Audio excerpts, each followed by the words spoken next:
In 1947, the United Nations approved a plan to split up British Mandate Palestine into a Jewish state and an Arab state. Adopted as Resolution 181, it also called for a special international regime to separately administer the holy city of Jerusalem, meaning Jerusalem would belong to neither country at first. The Jewish agency accepts the partition plan. Arab governments and leaders reject it. War breaks out. By 1948, the Jews declare an independent state called Israel and take control of the areas west of Jerusalem. They declare it their capital. Jordan takes control of the Old City and almost everything east of it, annexing the land 2 years later. Most Arabs living there, Palestinians, fall under Jordanian administration. 2 decades later, another war, and Israel captures East Jerusalem and the Old City from the Jordanians. In 1980, it declares Jerusalem its, quote, complete and united capital. But the move draws widespread criticism abroad. The few foreign embassies built in West Jerusalem moved to the less controversial beachfront city of Tel Aviv.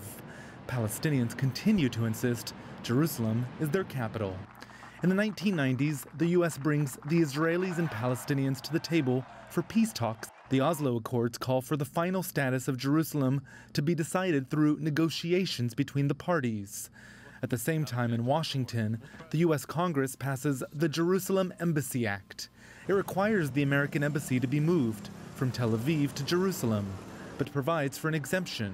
It allows the U.S. president to sign a waiver every 6 months, citing national security concerns. Over 20 years, president after president vows to move the embassy, but ultimately signed that waiver, angering pro-Israel activists in the U.S. Even Donald Trump signed it last June, but then announced in December he was going to fulfill his campaign promise to move the embassy and to recognize Jerusalem as Israel's capital. The move has been largely condemned as favoring Israel, though some countries have said they will follow Washington's lead.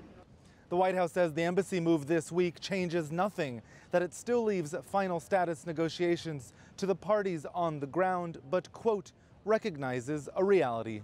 Roee, Ruttenberg, CGTN in Washington.